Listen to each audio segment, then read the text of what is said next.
ప్రభునందు ప్రియమైన దేవుని బిడ్డలారా, దేవునికి మహిమ కలుగును కాక. ప్రార్థన. మహాపరిశుద్ధుడా, సర్వాధికారి అయిన యేసయ్య, మీ ఘనమైన నామానికి స్తుతి స్తోత్రాలు చెల్లించుచున్నాం. ప్రభా నా తండ్రి, మీకే స్తుతులు స్తోత్రాలు.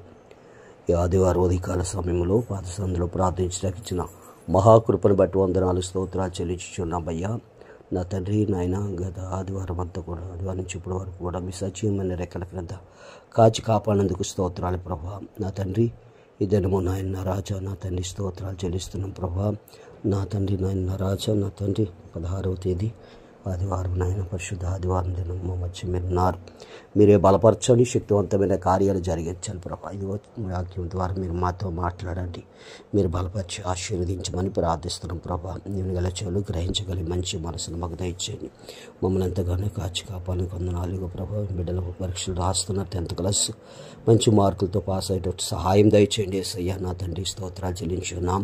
అలాగే తను ఇంటర్మీడియట్ పరీక్షలు రాశారు, మంచి మార్కులతో పాస్ అయ్యేటట్లు సహాయం దయచేయండి. నాయన ఎల్కేజీ నుంచి పీజీ వరకు నాయన ఎగ్జామ్స్ రాస్తున్న బిడ్డలు ఉన్నారు, వారందరూ కూడా మంచి మార్కులతో పాస్ అవటం సహాయం దయచేయండి. ఉద్యోగాలను బిడ్డలు ఉద్యోగాలు దయచేయండి, వివాహాలు అయ్యేటట్లు సహాయం దయచేయమని ప్రార్థిస్తున్నాం. మీ కృప చేత నింపి నడిపించాలి ప్రభా. నీ గొప్ప కార్యాలు చేయండి. ఇదిగో నాయన నా రాజా, మీరు మాట్లాడి మహిమ పొంది అల్పుని బలహీనసులు చెంతను మరుగుపరుచుకోమని యేసు నామములో ప్రార్థిస్తున్నాం పరమ తండ్రి. ఆమేన్, ఆమేన్. ప్రియా దేవుని బిడ్డలారా, దేవునికి మహిమ కలుగునుగాక. ఈరోజు మరి దిన వాక్యం చదువుకుందాం. దేవుని వాక్యము ప్రభు సందాల్లో మరి లూకాసు వార్త 5వ అధ్యాయం 1వ వచనం కాని చదివితే, యేసు ప్రభు మరి ఆయన ఆ ప్రదేశాలకు వచ్చినప్పుడు ఆ యొక్క గ్రామంలో మరి సముద్రం వారిన చేపలు పట్టేవారు సీమోను, పేతురు వీళ్ళందరూ ఉంటుండగా అక్కడ వారికి బోధించుచు అనేక మంది ఆ స్థలంలోకి వచ్చి రావడం చూసాం. ఆ స్థలంలో బోధించు ఉన్నప్పుడు ఒక దోణి ఎక్కి ఆ దోణిను మరి ఆ యొక్క లోపలికి నడిపించమనగా ఆ దోణి మీదకి ఎక్కి ఆయన బోధించుచు ఉన్నారు. బోధించున్నప్పుడు అక్కడ చేపలు పట్టేవాళ్ళు అనేక మంది మరి అక్కడ వలలు బాగు చేసుకుంటూ వలలు కడుక్కుంటూ వాళ్ళు ఉన్నారు. ప్రియమైన వాళ్ళరా, ఎప్పుడైతే అక్కడ ఉన్నారో మరి దేవుని యొక్క సన్నిధానములో మరి ప్రియమైన దేవుని బిడ్డలారా, ఆ మాటలు ఆ యొక్క వాళ్ళు వింటూ ఉన్నారు. వింటూ ఉని దేవుని యొక్క కృపను బట్టి సీమోను, పేతురుని దేవుడు పిలుస్తూ, ఇదిగో మీరు మీ యొక్క దోణెలను, ఆ 2 దోణెలను లోతుకు నడిపించండి అని చెప్పినప్పుడు ప్రియమైన వాళ్ళరా, వారు అంటున్నారు, మేము రాత్రంతా కూడా చేపలు పట్టాం కానీ మరి ఒక చేప అయినా పట్టలేదు ప్రభా, బోధకుడా అని చెప్పేసి, సద్బోధకుడా అని చెప్పేసి వారు సమాధానం ఇచ్చారు. నేను చెప్పినట్లు మీరు వలలు వేయండి అనగానే వారు ఒక దోణిలో లోతుకు నడిపించి వారు వలలు వేయగానే వలలు పిగిలిపోయినట్లుగా మరి అనేకమైన చేపలు వారు పెట్టినట్లుగా వాక్యం, ఇంకా అనేకమైన ఆ దోణులను పిలిచి ఆ దోణుల నిండుగా కూడా చేపలు వేసినట్లుగా వారందరూ కూడా ఆశ్చర్యపోయి విస్మయం పొందినట్లుగా దేవుని వాక్యం సెలవిస్తుంది. ప్రియా దేవుని బిడ్డలారా, నిజమే, మన యొక్క జీవితంలో దేవుని యొక్క వాక్యాన్ని, దేవుని ఆజ్ఞలను అనుసరించి నడుచుకున్నప్పుడు దేవాతి దేవుడు గొప్ప దీవెనలు, గొప్ప ఆశీర్వాదాలు ఇస్తాడు. ఆయన బోధించుచు ఆయన ఎలా చెప్తున్నాడు, ఆయన బోధించిన మాటను ఎవరైతే శ్రద్ధగా విన్నారో, ఎవరైతే మరి ఆయన ఆటను అంగీకరించి నడుచుకున్నారో వారి కుటుంబాలు దేవుడు ఆశీర్వదిస్తాడు. ఇదిగో ఆయన అంటున్నాడు, నా మాటను శ్రద్ధగా విని నా దృష్టికి న్యాయంగా అనుసరించి నా కట్టలను అనుసరించినప్పుడు ఆయన అంటున్నాడు, ప్రియమైన వాళ్ళరా, భూమి మీద సమస్త జనుల కంటే నేను మిమ్మల్ని హెచ్చింపజేస్తాను. ద్వితీయోపదేశ ఖండములో ఆ చక్కని మాటలు 28వ అధ్యాయంలో సెలవిస్తూ ఉన్నాడు. మరి భూమి మీద సమస్త జనుల కంటే నిన్ను పట్టణములో దీవిస్తాను, పొలములో దీవిస్తాను అని సమస్తమును, దుక్కుటెద్దులను, మేక మందలను, గొర్రె మేకల మందలను, నీ గర్భఫలాన్ని అన్నీ కూడా దీవిస్తాను. నీ గంప పిసుకు తొట్టెను నాయన అంటున్నాడు. లోపలికి వెళ్ళినప్పుడు వెలుపలికి వెళ్ళినప్పుడు కూడా నువ్వు దీవింపబడదు అని ఆయన వాక్యము సెలవిస్తుంది. ప్రియా దేవుని బిడ్డలారా, దేవుని యొక్క సన్నిధిలో ఉన్న మనము ఆయన మాట ప్రకారంగా మనం నడుచుకున్నప్పుడు, ఆయన బోధన ఆలకించినప్పుడు దేవాతి దేవుడు ఆశీర్వదించే దేవుడు ఆయన.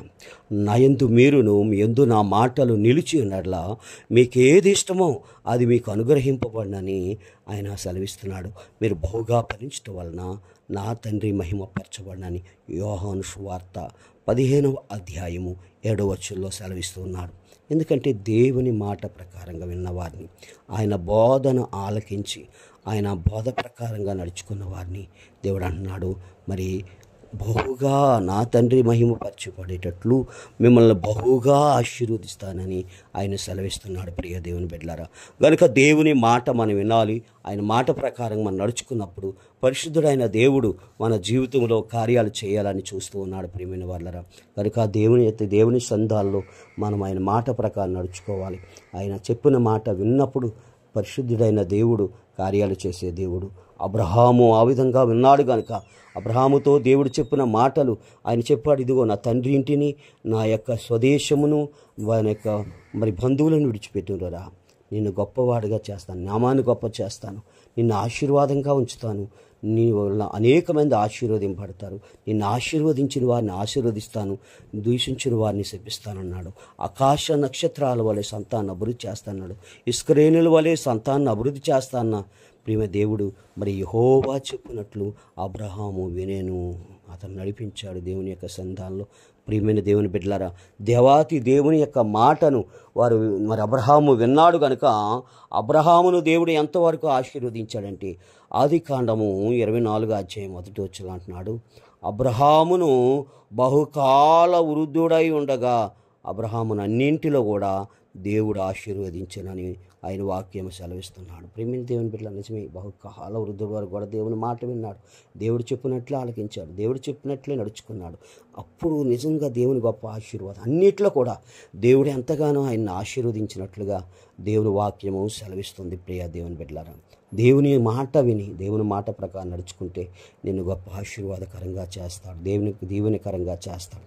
మరి నీ యొక్క ధోనిను లోతుకి నడిపించమన్నాడు. ప్రియమైన దేవుని బిడ్డలారా, ధోని అనగా మన యొక్క ఆత్మీయ జీవితం, మన ఆత్మీయ జీవితం. ధోని అనగా మనసు, మన హృదయం, మన ఆత్మీయ జీవితాన్ని లోతుకు నడిపించాలి.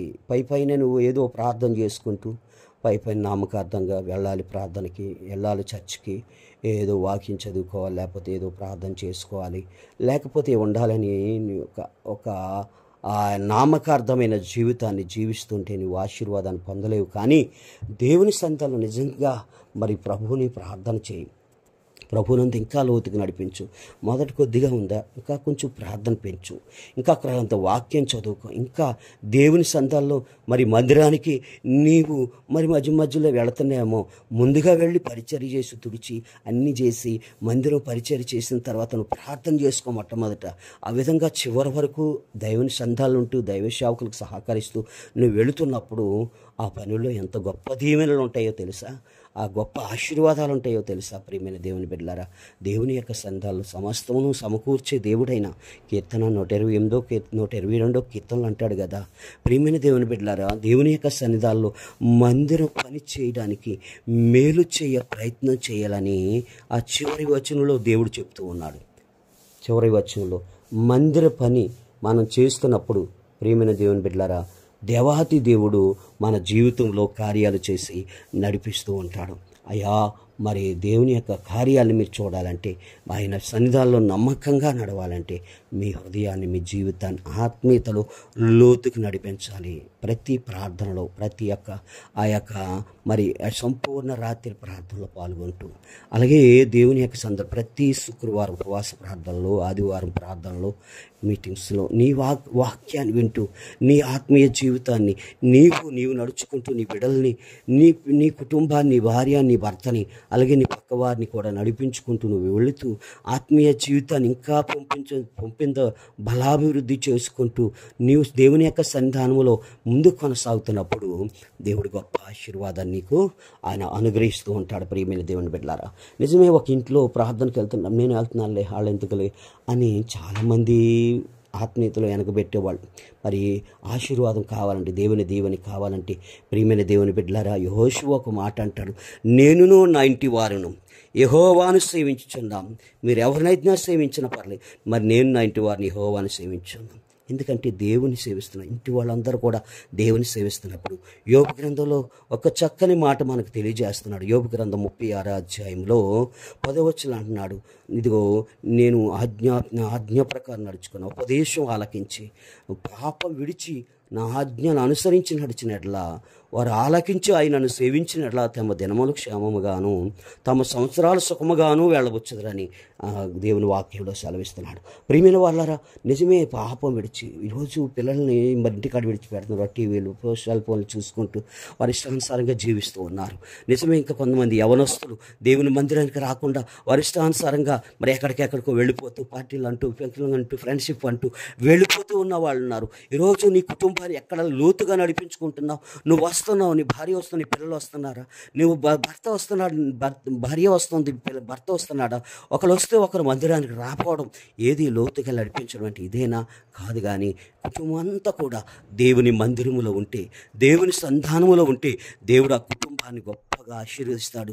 గొప్ప దీవెనలు వారికి కలుగుతాయి. ప్రియమైన దేవుని బిడ్డలారా, దేవాతి దేవుడు. అలాగే రెండవది, దేవుని యొక్క సంఘంలో నీ కుటుంబం సాయంత్రం అయ్యేసరికి ఏం చేయాలంటే మరి కుటుంబ ప్రార్థన చేసినప్పుడు నీవు, నీ పిల్లలు, నీ భార్య మరి ఒక 2 పాటలు పాడుకొని కీర్తనలు చదువుకొని మరి నలుగురు ప్రార్థన చేసుకుంటే మరి ఆ కుటుంబానికి ఎంత ఆశీర్వాదమో, ఆ కుటుంబానికి ఎంత దీవెనలో. ప్రియమైన దేవుని బిడ్డలారా, రెండవది, తెల్లవారుజామునే వేకువజామునే నీవు నీ బిడ్డలు లేచి ప్రార్థన చేయండి, లోతుగా నడిపించండి. ఆ బిడ్డలను కూడా ఆత్మీయతలో నడిపించండి, ఆ బిడ్డలను కూడా ఆత్మీయతలో ముందు కొనసాగింప చేయండి. దేవుడు ఆ కుటుంబాలకు దేవుడు ఆశీర్వదిస్తాడు. వారి పిల్లలు కాదండి, వారు లెగలేరు కదా, వారి ప్రార్థనలు చేయలేరు నువ్వు అనొద్దు. నువ్వు అలాగే నా పిల్లలను పాడు చేస్తున్నావు. యవనస్తులండి, వాళ్ళు ఏం చేస్తారు? వాళ్ళు యవన కాలంలో ఉన్నారు, వాళ్ళు ఏం చేయరు. మరి యవన కాలంలో చేయకపోతే ఎప్పుడు చేస్తారు? పిల్లలు చేయకపోతే ఎప్పుడు చేస్తారు? ప్రియమైన దేవుని ముసలివాళ్ళు అయినప్పుడా, పిప్ప అయిపోయినప్పుడు పిప్పెందుకు దేవునికి? మరి రసమంతా పిండేసిన తర్వాత ఆ యొక్క సిరుకు పిప్పెందుకు? మంటలో తగలేసుకోవడానికే కదా. మరి నీ పిల్లలు, నీ కుటుంబాలు ముసలికాలం అయిన తర్వాత దేవుని నమ్ముకోవడమా? కాదు. ప్రియమైన దేవుని, నీ ఆత్మీయ జీవితాన్ని నీ పిల్లల చిన్న వయసు నుంచి నీ యొక్క యవనస్తులు దేవుని సంఘాల్లో నమ్మకంగా ఎదగాలి. వారు కూడా ఆత్మీయతలు పెరగాలి, ఆత్మీయతలో జీవించాలి. నువ్వేమో దేవుని మందిరంలో ఉంటావు, నీ కుమారులు, నీ కుమార్తెలు వారు ఎక్కడో సినిమా హాల్లో, లేకపోతే టీవీ దగ్గర, లేకపోతే ఏ మందు షాపుల దగ్గర వాళ్ళు ఉంటుంటారు. ఈ నన్ను దేవుడు ఆశీర్వదించలేదు, నా కుటుంబాన్ని దేవుడు దీవించలేదు, నా బిడ్డలు బాగోలేదు, నా కుటుంబం బాగోలేదంటే వారు అక్కడ, నీవు ఎక్కడ ఇలాగా నీ యొక్క ఆత్మీయ జీవితం లోతుగా నడిపించకపోతే నీ యొక్క ఆత్మీయ జీవితంలో ఆశీర్వాదం ఎలా వస్తుంది? ప్రియమైన దేవుని బిడ్డలారా, కనుక దేవుడు నిన్ను ఆశీర్వదించాలంటే, దేవుడు నిన్ను దీవించాలంటే దేవాతి దేవుని యందు విశ్వాసంతో, నమ్మకంతో నీ బిడ్డలను కూడా దేవుని సంతాన్ని నడిపించు. నీ బిడ్డలు కూడా దేవుని యొక్క మందిరానికి నడిపించినప్పుడు ఆ కుటుంబం గొప్ప ఆశీర్వాదంతో మరి యొక్క చేపలు వలలు పట్టేటట్లు చేపలు ఎలా పట్టారు. ప్రియ దేవుని బిడ్డలారా, దేవుని యొక్క సన్నిధానంలో, దేవుని యొక్క కృపలో గొప్ప ఆశీర్వాదాలు దేవుడు నీకు ఆయన అనుగ్రహిస్తాడు. ఆయన అలాగే నీ చుట్టుపక్కల వారి అందరిని కూడా నీ సాక్ష్యం చెప్తూ, నువ్వు ప్రార్థన చేస్తూ, వాళ్ళకి దేవుని గురించి నువ్వు సహాయం చేస్తూ, దేవుని ప్రేమ ఏంటో మొట్టమొదటి చూపించు. ముందుగానే దేవుని గురించి చెప్తే వారు ఆలకించరు, కానీ నువ్వు వాళ్ళకి సహాయం చేస్తూ, వాళ్ళని ఆదరిస్తూ, వాళ్ళ ప్రేమతో దేవుని సంఘానికి నడిపిస్తూ, దేవుని వాక్యాన్ని సాక్షిగా నీవు వారి ఎదుట నీ సాక్ష్యం బాగోవాలి, వారి ఎదుట నీ మాట బాగోవాలి, వారి ఎదుట నీ ప్రవర్తన బాగోవాలి, వారి ఎదుట నీ యొక్క జీవితం బాగున్నప్పుడు వారు ఆటోమేటిక్గా వారు యేసు ప్రేమ ఇలాగుంటుందా, యేసు కృప ఎలాగుంటుందా, నిజమే అని చెప్పి వారు దేవుని యొద్దకు రావడానికి, అనేకమైన ఆత్మలు దేవుని యొద్దకు రావడానికి దేవుడు కృప చూపుతాడు. ప్రియమైన దేవుని బిడ్డలారా, నీ యొక్క ప్రవర్తన సరిదిద్దుకో మొట్టమొదట, నీ నోరును సరి చేసుకో మొట్టమొదట, నీ ప్రవర్తన సరి చేసుకో, నీ యొక్క నడక విధానాన్ని, నీ యొక్క జీవితాన్ని సరి చేసుకున్నప్పుడు నీ ఒక పత్రిక మారిపోతావు. ఆ పత్రిక నిన్ను చదువుతారు, ఈ లోకము నిన్ను చదువుతారు, నీ చుట్టుపక్కల వారు నిన్ను చూస్తారు, నీ చుట్టుపక్కల వారు యేసు ప్రభువును వింటే ఎలాగ మారిపోయారా, ఎలాగ అయిపోయారా, ఎప్పుడు తిట్టే అమ్మ, ఎప్పుడు ఈ మాటలని అమ్మ, ఎప్పుడు గొడవాడే అమ్మ, ఎప్పుడు ఈ మాటలు ఈ విధంగా చెప్పే అమ్మ, నిజంగా ఎంతగా మారిపోయిందంటే యేసు ప్రేమ ఎలాంటిదా, యేసు కృప ఎలాంటిదా అని వారు కూడా దేవుని సంఘాల్లో నీ వెంటే రావడానికి, మందిరాన్ని రావడానికి దేవుడు కృప చూపుతాడు. ప్రియ దేవుని బిడ్డలారా, మనం మారాలి. ఇప్పుడు మన ఆత్మీయ జీవితం మారాలి. ప్రియమైన దేవుని బిడ్డలారా, మన మాట మారలేదు, దేవుని నమ్ముకున్నాం. మన ప్రవర్తన మారలేదు, మన జీవితం మారలేదు, నామకార్థ జీవితం మారలేదు. ప్రియమైన దేవుని బిడ్డలారా, ప్రార్థన నోటి ద్వారానే ప్రార్థన చేస్తున్నావు, అనేక మందిని శపిస్తున్నావు.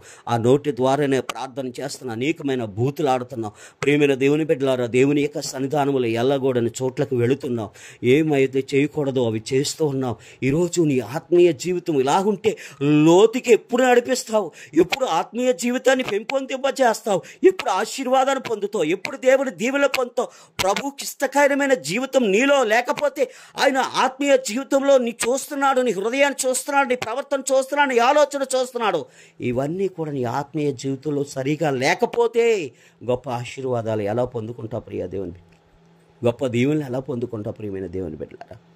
నీ అనుదిన పరిస్థితులు ఎలాగ ఉన్నదో ఒక్కసారి ఆలోచించి, ఆత్మీయ జీవితంలో నువ్వు నడిచే నడత ఎలాగుందో, నువ్వు ప్రవర్తించే ప్రవర్తన ఎలాగుందో. 139వ కీర్తనలో దావీదు అంటాడు కదా, నేను నడుచుట, నేను లేచుట, నా పడకను, నా నడకను కూడా నువ్వు చూచుచున్నావు ప్రభువా. నాయన, నువ్వు గమనిస్తున్నావు. దేవుడు నిజంగా గమనిస్తున్నాడు. మనం లేచుట, మనం కూర్చుంటాం, మన నడకను, మన పడకను, మన ఆలోచన రాకమునిపై ఎటువంటి తలంపు ఆయన గుర్తెరిగిన దేవుడు. ఆయన అలాంటి తలంపులు ఎరిగిన దేవుడు ఎదుట మనం ఎలా ప్రవర్తించాలి, మన ఆత్మీయ జీవితం ఎలాగుండాలి దేవుడు చూడలేదు, లేకపోతే మనుషులు చూడలేదు, లోకం చూడలేదులే, ఎలాగున్నా పర్లేదు, ఎలా ప్రవర్తించినా పర్లేదు అని నువ్వు ఆత్మీయ జీవితంలో జీవిస్తున్నామో నువ్వు ఆశీర్వదింపడలేవు, దేవుని దీవెనలు పొందుకోలేవు. ఎందుకంటే దేవుని ఎదుట సరిగా నువ్వు లేవు, ఆత్మీయ జీవితం లేదు, లోతుకు నడిపించలేదు, ప్రభువు సంధాలను నమ్మకంగా నడవలేదు కనుక ఆశీర్వాదాలు రాలేదు. ప్రియమైన దేవుని బిడ్డలారా, నీ మాట దేవునికి అవునంటే అవును, కాదంటే కాదుగా ఉండాలి. 84 కీర్తన చివరి వచ్చినాడు, సూర్యము 11 వచ్చిన సూర్యం కేయడము, ఆయన శక్తిమంతుడే, కృప చూపే దేవుడు, ఆయన ఘనత మహిమ కృప ఆయన దగ్గర ఉంది కనుక యథార్థంగా ప్రవర్తించు వారికి ఆయన ఏ మేలుయు చేయక మానడు అని సెలవిస్తుంది. ప్రియమైన దేవుని బిడ్డలారా, గొప్ప మేలు చేసి యథార్థంగా జీవించు. నీ మాట అవునంటే అవును, కాదంటే కాదు. లోపల ఏముందో బయటకు అదే నీ జీవితం ఉండాలి. ప్రియమైన లోపల ఒక జీవితం, బయటకు ఒక జీవితం ఉండకూడదు. యథార్థవంతుల వంశపు వారిని ఆయన దీవించే దేవుడైన యథార్థవంతులు వంశపు వారిని ఆయన ఎన్నడూ కూడా విడిచిపెట్టడు. ప్రియమైన దేవుని బిడ్డలారా, ఆశీర్వదించే దేవుడు. దేవుడికి కావాల్సింది యథార్థత. యథార్థత, నీ మాట అవునంటే అవును, కాదంటే కాదుగా ఉన్నప్పుడు దేవాతి దేవుడు నిన్ను ఆశీర్వదిస్తాడు. ప్రియమైన వాళ్ళారా, నీ ప్రవర్తన అంతట్లో నువ్వు జాగ్రత్తగా చూసుకోవాలి. మరి సామెతలు 3:7 నేను జ్ఞానిని కదా అని నువ్వు అనుకోవద్దని మాట్లాడుచున్నాడు. నేను జ్ఞానం ఎందుకో పనిచేయదు. ప్రియమైన వాళ్ళారా, మరి దేవుని యొక్క సన్నిధానంలో మరి దేవుని ఎంత భయభక్తులు కలిగి మరి చెడుతనమును అసహించుకో. అప్పుడు నీ దేహమునకు ఆరోగ్యమును, ఎముకలకు సత్వము కలుగును. నీ రాబడి అంతట్లో ప్రథమ ఫలమును, నీ ఆస్తిలో భాగమునిచ్చి యెహోవాని కనపరచుము ఆయన సెలవిస్తున్నాడు. ప్రియమైన వాళ్ళ ఆత్మీయ జీవితంలో కూడా మనం దేవుని మన జ్ఞానాన్ని ఉపయోగించుకోవడం. దేవుని సంతాలకు వచ్చినప్పుడు ప్రియమైన వాళ్ళని జ్ఞానిని కదా అనుకోవద్దు. మన జ్ఞానం ఎందుకు పనిచేయదు. యెహోవా యందు భయభక్తులు కలిగి ఉంటే జ్ఞానమునకు మూలమని మళ్ళీ మాట్లాడుచున్నాడు. రెండో మాట, దేవుని యొక్క సంతానం యెహోవా యందు భయభక్తులు కలిగి చెడుతనాన్ని అసహించుకో. అప్పుడు నీ దేహానికి దేహమును, నా ఆరోగ్యమును, ఎముకలకు సత్తువి కలిగి. ఈరోజు చాలామంది మరి భయభక్తులు కలిగి చెడుతానని కైనీలు వేస్తున్నారు. ప్రియమైన దేవుని బిడ్డలారా, ఏది పడితే అది తింటున్నారు, ఏది పడితే అది తాగుతున్నారు, పర్లేదు అనుకుంటున్నారు. కానీ నీ జీవితంలో ఏది తినాలో, ఏది తాగాలో ప్రభు చెప్తున్నాడు. కానీ జాగ్రత్తగా నువ్వు చేసినప్పుడు ప్రభు సందాలు ఈ ఆరోగ్యాన్ని నువ్వు కాపాడుకో. ప్రభు యొక్క సందాలు ఈరోజు చాలామంది కూడా పర్లేదులే, ఈ చిన్న మందు తాగితే, ఈ యొక్క బీరు తాగితే ఏమైపోతుంది, ఈ కళ్ళు తాగితే ఏమైపోతుంది, ఏమైపోదు కదా, నీ ఆరోగ్యం పాడైపోతుంది. సిగరెట్ కాలితే నీ ఆరోగ్యం పాడైపోతుంది, చుట్ట కాలితే ఆరోగ్యం పాడైపోతుంది, బీడి తాగితే ఆరోగ్యం పాడైపోతుంది. గమనించి సహోదరుడా, సహోదరి, నీ జీవితంలో నువ్వు రహస్యంగా చేస్తున్న ప్రతి పాపాన్ని దేవుడు చూస్తున్నాడు. నీ ఆరోగ్యాన్ని నువ్వే పాడు చేసుకుంటావు. దేవుని యందు భయభక్తులు కలిగి దేవుని యందు భయభక్తులతో జీవించి చెడుతనం అసహించుకో. ఈయన అసహించుకో వాటిని. ప్రియమైన దేవుని అనేక మందిని అవమానపరిచి మరి ఆ దూషించే మాటలు అసహించుకో. ప్రియమైన దేవుని బిడ్డలారా, అనేక మందిని నేను గొప్ప అనుకొని, ఉన్నవాళ్ళు తక్కువ అనుకొని ఎప్పుడు కూడా ఆలోచించొద్దు. దేవుని సంతాల్లో ప్రియమైన వాళ్ళ నువ్వు తగ్గించుకున్నప్పుడు దేవుడు ఆశీర్వదిస్తాడు, కార్యాలు చేస్తాడు. అవి అసహించుకో. ప్రియమైన వాళ్ళారా, ఎప్పుడు నీ హృదయంలో అలాగ ఆలోచించుకోవద్దు. ఎందుకంటే ఈరోజు చాలామంది స్త్రీల్లో గర్వం ఉంటుంది, అహంకారం ఉంటుంది. ప్రభు సంతాలు ప్రియమైన దేవుని బిడ్డలారా, ఎందుకంటే నేను మరి ఎంతలో పర్లేదు, నేను బాగానే ఉన్నాను, నా భర్త ఈ విధంగా తెచ్చిపెడుతున్నాడు, నా కుటుంబం నా పిల్లలు ఎలాగ ఉన్నారని ఒక గర్వము, అహంకారంతో జీవిస్తున్న ఆడవాళ్ళు ఎంతోమంది ఉన్నారు. నిజమే.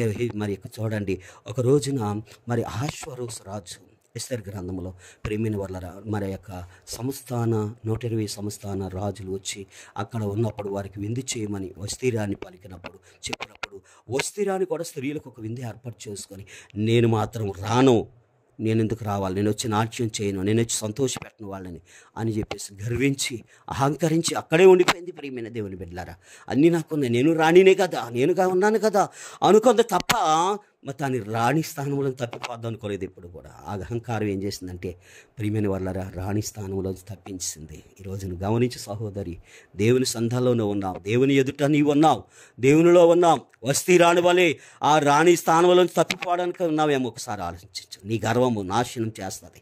ఆ నాశనం గర్వాన్ని నీ జీవితాల్లో తీసివేసుకో. ప్రభు సంఘాల్లో ఎన్నున్నా ఒదిగుండు, దేవుని సందులో నమ్మకం ఉండు, ప్రార్థన జీవితం కలిగి ఉండు. అలా ప్రార్థన జీవితాన్ని ఎస్తేరు కలిగి ఉంది. ఎస్తేరు పెదరాలే, ఏమీ లేదు, ప్రియమైన తల్లిదండ్రులు లేరు, తన తండ్రి యొక్క మొర్దెకై దగ్గరే పెరిగింది. ప్రియమైన దేవుని బిడ్డల తండ్రి దగ్గర పెరిగి భయభక్తులతో జీవించగలిగింది కనుక ఆ యొక్క రాజుగారికి కావాల్సిన రాణిని తీసుకొని రాగానే 120 దేశాల నుంచి అనేక మంది రాణిలు తీసుకొచ్చారు. కానీ ఎస్తేరు ప్రత్యేకంగా హేగే చేత, సండుడైన హేగే చేత నడిపింపబడి రాజుగారికి ఏమి కావాలో, ఏమి ఇవ్వాలో, ఏమి అందం కావాలో, ఏమి సొగసు కావాలో, ఎలాగుండాలో ఆ హేగే సండుడైన హేగే చెప్పినట్లు ఆ యొక్క ఎస్తేరు విన్నది. ప్రియమైన దేవుని బిడ్డలారా, ఎస్తేరుకు మరొక పేరు హదష. హదష అన్న మాటకు మరి పౌలగుత్తి అని అర్థం. అనగా దేవుని సందాలు, దేవుని ఆరాధించి దేవుని స్తుతించి మరి యొక్క పూలుగా మారిపోయింది ఆమె జీవితం. ప్రియమైన వాళ్ళ ఇంకా దేవుడే తప్ప దేవుని సంఘాల్లో ఉన్నది, భయభక్తులతో జీవించింది. ఆ రాజుగారికి ఎలాంటి నడక కావాలో, ఎలాంటి అందం కావాలో, ఎలాంటి ప్రవర్తన కావాలో, ఎలాంటి ఆలోచన కావాలో, ఎలాంటి మాట కావాలో, ఎలాంటి వినయం కావాలో అవన్నీ కూడా సండుడైన ఆ యొక్క హేగే చెప్పినట్లు. సండుడైన హేగే ఎవరో కాదు, పరిశుద్ధాత్మ దేవునికి సాదృశ్యమై ఉన్నది. ప్రియమైన వాళ్ళరా, సంఘము ఎస్తేరు ఎలాగైతే మాట విని తన ఆత్మీయ జీవితం లోతుకు నడిపించుకుందో, నువ్వు రాజువైన యేసు క్రీస్తు ఎదుట దయా దాక్షిణ్యములు పొందుకుంటావు, కరుణ జాలి పొందుకుంటావు. ప్రియమైన దేవుని బిడ్డలారా, మన రాజు యేసు క్రీస్తు ప్రభు, ఆయన అంగీకరించాలి నీ ప్రవర్తన, ఆయనకి ఇష్టమై ఉండాలి నీ ఆలోచన, నీ నడక, నీ పడక. ఎస్తేరు ఎలాగైతే తన ఎదుట నిలబడిందో, ఎస్తేరుపై రాజుగారికి దయా దాక్షమ్యములు కలిగింది. ప్రియమైన దేవుని బిడ్డ, ఈరోజు నువ్వు అలాగుంటున్నావా? అలాగున్నప్పుడు ఎస్తేరు వలె పేదరాలైనా సరే దేవుని భయభక్తులతో భక్తితో తన లోతుకు నడిపించుకుంది. పరిశుద్ధాత్మ చెప్పున్నట్లు ఆమె విన్నది, దేవుని వాక్యానుసారంగా జీవించింది కనుక రాజుగారికి ఇష్టమైంది రాణిగాను. ఈరోజు ఎంత గొప్ప కార్యం! నీ లోతు ఆత్మీయ జీవితాన్ని ఎంత లోతుకి ఎలా నడిపిస్తున్నావు? ఎస్తేరు వలె ఉన్నదా? వస్తీకి రాణి వలె ఉన్నదా? ఒక్కసారి ఆలోచించి. ప్రియమైన వాళ్ళరా, వస్తీ గర్వించింది. రాజుగారు పిలిచిన వెంటనే రాలేదు. రాజుగారు విందుకు రమ్మని నాట్యం చేయమని వాళ్ళందరినీ సంతోషపరచమంటే చేయలేదు. ప్రియమైన వాళ్ళరా, ఇంకా రాణిగా తప్పింపబడ్డది. కానీ ఎస్తేరు భయభక్తులు కలిగి రాజు ఎదుట నిలబడ్డది, దయాదాక్ష్యములు కలిగి రాజు చెప్పినట్లు ఆలకించింది కనుక ఎస్తేరు గొప్ప రాణి అవ్వగలిగింది. ఈరోజు నేను గొప్పగా చేయాలంటే, ఆశీర్వదించాలంటే, దేవుని యొక్క గొప్ప దీవెనలు కావాలంటే నీ భయభక్తులు, నీ జీవితం ఎస్తేరు వాళ్ళే ఉండాలి. ప్రియమైన దేవుని బిడ్డలారా, దేవాతి దేవుడు నీ కుటుంబాన్ని, బిడ్డల్ని కూడా ఆశీర్వదించే దేవుడు, ఆయన కృప చూపే దేవుడు కనుక దేవుని యందు భయభక్తులు కలిగి నువ్వు జీవించినప్పుడు నీ ఇంటి నిండా గొప్ప ఆశీర్వాదాలు, వలల పగిలిపెట్టు చేపలు పడినట్లుగా గొప్ప దీవెనలతో ఆయన నింపుతాడు, గొప్ప ఆశీర్వాదంతో నింపుతాడు. ప్రియమైన దేవుని బిడ్డలారా, దేవాతి దేవుడు గొప్పవాడు, ఆశ్చర్యకాడు. అప్పుడు ఆ వలల నిండుగా రాత్రంతా చేపలు పట్టలేమన్న ఆ జాలర్లని వేసి అంటున్నాడు, మీరు చేపలు పట్టు జాలర్లుగా కాకుండా మనుషులు పట్టు జాలర్లుగా మిమ్మల్ని చేస్తానని యేసయ్య పలికాడు. నిజమే, ఈరోజు నీ దేవుని సంఘాలకు వచ్చిన తర్వాత దేవుడు నిన్ను మరి ఇంటికే పరిమితం కాకుండా సువార్త చేసే బిడ్డలుగా, ప్రార్థించే బిడ్డలుగా, సహకరించే బిడ్డలుగా, పరిచర్య చేసే బిడ్డలుగా ఆయన మిమ్మల్ని చేశాడు. అవన్నీ మీరు మర్చిపోయి నేను ఇది చేయాలా, నేను ఇది మాట్లాడాలా అని దేవుని సంఘాలు వెనకబడిపోతున్నారు. ప్రియమైన దేవుని బిడ్డలారా, చేసినప్పుడు గొప్ప ఆశీర్వాదాలు, గొప్ప దీవెనలు, గొప్ప మరి మేలు కలుగుతుంది దేవాతి దేవుని యొక్క సన్నిధానంలో. దేవుడు సమస్తం సమకూర్చి నడిపించే దేవుడు కనుక మరి దేవుని సంఘాలు ఆయన మాట విన, ఆ మాటలు జాలర్లైన ఆ యొక్క సీమోను, పేతులు, ఆంద్రేయ, మత్తయ్య మనందరూ కూడా విన్నారు కనుక వారిని మరి ప్రియమైన వాళ్ళరా, విద్య లేని పామర్లను భూమిని తలక్రిందులుగారుగా చేసే వారు ఇక్కడికి వచ్చారా? నిజమే, వారికి విద్య లేదు, వారి చదువు లేదు, వారికి జ్ఞానం లేదు, అయినా వారిని ఎంతగా దేవుడు ఆశీర్వదించాడు. మరి భూమిని తలక్రిందలుగా చేసేవారుగా చేశాడు. ప్రియమైన దేవుని బిడ్డలారా, ప్రపంచమంతా మరి తన బిడ్డలని శిష్యులు 12 మంది శిష్యులను కూడా దేవుడు ఎంత గొప్పగా వాడుకున్నాడు. నిన్ను వాడుకోవడాలని చూస్తున్నాడు దేవుడు. నిన్ను ఒక పాత్రగా వాడుకోవాలని చూస్తున్నాడు. నిన్ను ఆశీర్వదించాలని చూస్తున్నాడు. నీ దేవుని యొక్క సన్నిధానంలో నీవింటికే పరిమితం అయిపోయి, లేకపోతే ఇక్కడికే నా కుటుంబం, నేను, నా పిల్లలని ఆ యొక్క ప్రియమైన దేవుని బిడ్డలారా స్వార్థమైన జీవితాన్ని జీవిస్తూ ఉన్నావేమో. లేదు, దేవుని సంఘాల్లో అనేక మందికి ఉపయోగపడే పాత్రగా నిన్ను చేయబోతున్నాడు దేవుడు. అనేక మందికి స్వార్థ చెప్పే నినాదంగా చేయబోతున్నాడు దేవుడు. అనేక మందిని దేవుని ఎదుగు నడిపించి ఆ యొక్క స్వార్థ పత్రికగా చేయబోతున్నాడు దేవుడు. ప్రియమైన దేవుని బిడ్డలారా, నువ్వు కదిలి రా దేవుని దగ్గరికి. ప్రభు సంఘాల్లో ఉండి దేవుడు గొప్ప ఆశీర్వాదాన్ని, గొప్ప దీవెనలు ఇస్తాడు. దేవుడి యొక్క గొప్ప దీవెనలతో నింపబడి దేవుడి నీ జీవితాన్ని గొప్ప ఆశీర్వాదకరంగా ఉంచుతాడు. అప్పుడు మరి యొక్క పేతురు ఏం చేశాడంటే, అయ్యో ప్రభువా, ఇంత గొప్ప దేవుడు, నువ్వు ఆశ్చర్యకరుడని దేవుడని ఎరిగి ఆయన ఆ నీటిలో పడిపోయి నేను పాపిని అయ్యా అని ఒప్పుకున్నాడు. నా పాపములకు క్షమించి ప్రభు అన్నాడు. నిజమే ప్రియా దేవుని బిడ్డలారా, దేవుని యొక్క అద్భుతాలు చూస్తున్నావు, ఆశ్చర్యకాలు చూస్తున్నావు, మహిమకారాలు చూస్తున్నావు, కానీ పాపాన్ని విడిచిపెడుతున్నావు. నువ్వు పాపంలో ఒప్పుకుంటున్నావా? నీ తప్పుదాలు ఒప్పుకుంటున్నావా? నీ పరిపాట్లు ఒప్పుకుంటున్నావా? అవన్నీ చూస్తూ అవి వాళ్ళకి జరిగాయి, నాకెందుకన్నట్లు మా ఉంటున్నావేమో. దేవుడు నీ కూడా చేయబోతున్నాడు. నీ పాపం ఒప్పుకో. నీ రోగాన్ని కూడా బాగు చేస్తున్నాడు. నీ పాపం ఒప్పుకో. నీకు మేలు చేయబోతున్నాడు. నీ పాప తప్పిదాలు, నీ పొరపాట్లు ఒప్పుకో. నీ ఆశీర్వాదించబోతున్నాడు. నీ జీవితంలో ప్రతి దోషాన్ని ప్రభు సంఘాల్లో ఒప్పుకో. దేవాతి దేవుడు నీ కుటుంబాన్ని ఆశీర్వదించి, నీ పిల్లల్ని ఆశీర్వదించే దేవుడైనా వారందరి కొరకు ప్రార్థన చేయి. ప్రభు సంఘాల్లో ప్రార్థన జీవితం ఇచ్చాడా? ఇదిగో యుద్ధంకి వెళ్ళేవారు మరి యొక్క ఎంత మరి వారికి ప్రతిఫలమో, మరి యుద్ధ సామాగ్రి దగ్గర ఉన్న వారికి కూడా అంతే గొప్ప ఆశీర్వాదము దేవుడిచ్చాడు. యుద్ధ సామాగ్రి దగ్గర అంటే యుద్ధానికి వెళ్ళేవారంటే దేవుని సేవ పరిచర్యకి వెళ్ళి వారి కొరకు ప్రార్థన చేయి. వారి కొరకు సహకరించు. నీ ఆర్థిక సహాయాన్ని పరిచర్య కొరకు, సేవ కొరకు ఖర్చు పెట్టు. ప్రభు నిన్ను దీవించి ఆశీర్వదించి దేవాతి దేవుడు గొప్ప కార్యాలు చేస్తాడు. ప్రియమైన దేవుని బిడ్డలారా, సమస్తం సమకూర్చే దేవుడు కనుక దేవుని యొక్క ఆశీర్వాదాన్ని పొందుకుంటావు. ఇదిగో నువ్వు వెళ్ళకపోతే వెళ్ళేవాడిని పంపో అని వాక్యంలో సెలవిస్తుంది. ప్రియమైన వాళ్ళరా, పంపడం అంటే ఒట్టిన పంపడం కాదు. ఆ సువార్త కొరకు, ఆ పరిచర్య కొరకు, ఆ మీటింగ్ కొరకు ప్రియమైన వాళ్ళరా నీ దగ్గర ఉన్న ఆర్థిక సహాయాన్ని దేవునికి ఇయ్యి. దేవుడు గొప్ప కార్యాలు చేస్తాడు, ఆశ్చర్యకాలు చేస్తాడు. ప్రియమైన వాళ్ళారా, అరణ్యములు అనేక వేల మంది అక్కడికి వెళ్ళారు. 3 రోజులు ఉపవాసం ప్రార్థనలో దేవుని వాక్యాన్ని విని ప్రార్థన చేసి దేవుని సంఘాల్లో ఉన్నారు. వారు ఆకలితో ఉండడం దేవుడు ఒప్పుకోలేదు. దేవుడు వారికి మూర్ఛలు పడిపోతారేమో వారి ఇంటికి వెళ్ళేసరికి. వారికి ఏమైనా ఆహారం తింటని శిష్యులు చెప్పినప్పుడు ఇన్ని వేల మందికి ప్రభువా ఆహారాన్ని మేము ఎక్కడ తెచ్చేదాన్ని అన్నప్పుడు ప్రియమైన వాళ్ళరా, మరి అక్కడే ఒక బాలుడు ఉన్నాడు. తన అమ్మగారు 5 రొట్టెలు 2 చేపలు, అయ్యా నువ్వు ప్రభు దగ్గరికి వెళ్తున్నావు, ప్రార్థనకి వెళ్తున్నావు కనుక ఇవి తిను అని ప్రభు ఆ బిడ్డకు పెట్టినప్పుడు ఆయన మరి నిజంగా బాలుడు చూడని ఎంత మంచి మనసు మరి యేసయ్య దగ్గరికి తీసుకొచ్చి ప్రభువా ఇవన్నీ కూడా వీళ్ళందరికీ పెట్టి అంటాడు. ఎంత గొప్ప కార్యం. ఆ చిన్న 5 రొట్టెలు 2 చేపలు ఎవరికైనా సరిపోతాయి. నిజంగా ప్రియమైన వాళ్ళారా, నిజమే. నువ్వు అనుకోవచ్చు 100 రూపాయలు 200 మరి ఈ యొక్క 500 1000 2000 మరి ఇంకా నీకు తగిన కాడికి ఇది ఇస్తే సరిపోతుందా అని నువ్వు అనుకోవచ్చు. అదే దేవుడు గొప్ప ఆశీర్వాదంగా, గొప్ప దీవెనలుగా, గొప్ప ఆశీర్వాదంగా ఉంచుతాడు. ప్రియమైన దేవుని బిడ్డలారా, నువ్వు ఇచ్చిన ఆ యొక్క ప్రభు సంఘాల్లో ప్రియమైన దేవుని బిడ్డలారా ఆ 2 కాసులనే దేవుడు గొప్పగా ఎన్నుకున్నాడు. చూసారా ఆ విధవరాలు 2 కాసుల్ని మీ అందరికంటే ఎక్కువైన ఆ యొక్క కానుక ఏమి వేసిందని చెప్పాడు. నిజమే, నువ్వు వేసిన చిన్న కానుకే నేను దేవుడు ఆశీర్వాదకరంగా మానిస్తాడు. నువ్వు ఇచ్చిన ఆ యొక్క సహకారం, ఆ ఆర్థిక సహాయం పరిచర్య కొరకు ఇచ్చినదే దేవుడు గొప్పగా జీవిస్తాడు. ప్రియమైన వారు, ఆ బాలుడు ఇచ్చిన 5 రొట్టెలు 2 చేపలను దేవుడు ప్రార్థన చేసి తండ్రి ఈ రాకలను తీర్చటకు ఈ యొక్క 2 చేపలు 5 రొట్టెలని ఆశీర్వదించి ప్రార్థన చేయగానే ప్రియమైన వాళ్ళ 2 చేపలు 5 రొట్టెలు విరిచి ఆయన వడ్డించారు. ప్రియమైన వారు శిష్యులు వడ్డించారు, అందరు చేశారు. 5,000 మంది పురుషులంగా తిన్నారు, స్త్రీలు పిల్లలు మానేసి. కానీ ఇంకా 12 గంపలు మిగిలిపోయాయి. ఎంత నీకు గొప్ప ఆశ. తీసుకెళ్ళి ఆ కుమారుడు బాలుడికి ఇచ్చేయండి అన్నాడు శిష్యులు. ఎంత గొప్ప దీవెనలు చూడండి. 5 రొట్టెలు 2 చేపల బాలుడు తెచ్చాడు. 12 గంపలు చేపలు, 12 గంపలు ఆ యొక్క రొట్టెలు చేపలు కూడా పట్టుకొని వెళ్ళారు. ఎంత గొప్ప ఆశీర్వాదం. దేవునికి మహిమ కలుగునుగా. అంత గొప్పగా దేవుడు దీవిస్తాడు. నువ్వు లోతుకుని ఆత్మీయ విశ్వాసాలు ఇచ్చే మనసు నీకు దేవుని సంతాల్లో ఉంటే, ఆత్మీయ జీవితంలో ఇచ్చే మనసు దేవునికి ఉండాలి. మరి నీ హృదయంలో ప్రభు మాటలు నువ్వు పైకి వస్తున్నాయి, కానీ ఆ మనసు లోపల నుంచి నీకు రాకపోవడం వల్ల గొప్ప ఆశీర్వాదాలు, గొప్ప దీవులు పొందుకోలేకపోతున్నాం. ప్రియమైన దేవుని బిడ్డలారా, ఆ గొప్ప లోతుకు నువ్వు నడిపించగలిగితే దేవాతి దేవుడు నీ కుటుంబాన్ని, బిడ్డలందరినీ కూడా ఆశీర్వదించి దీవించి ఫలింపజేస్తాడు. దేవుడి మాటలు దీవించి ఆశీర్వదించిన గాక. ఆమేన్. ప్రార్థన చేసుకుందాం. మహాపరిశుద్ధుడ, ప్రేమగల తండ్రి, దయగల రాజు వరకు నాయన అక్కని మాట్లాడి ఉన్నారు ప్రభా. నా తండ్రి, మరి ఆయన సముద్ర వారిన ధోనిలో కూర్చొని మరి ఆ యొక్క శిష్యులు వలలు పట్టుకుని వలలు ఉతుక్కుంటూ వలలు బాగు చేసుకుంటున్నప్పుడు అయ్యా మీరు లోతుకి వలలు వేయమన్నప్పుడు ప్రభా రాత్రి అంతా పట్టి మరి వెళ్ళాం. సముద్రంలో చేపలు ఒక చేప అయిన పడలేనప్పుడు వారు ఆ యొక్క దేవుని యొక్క మాట విన్నారు తండ్రి.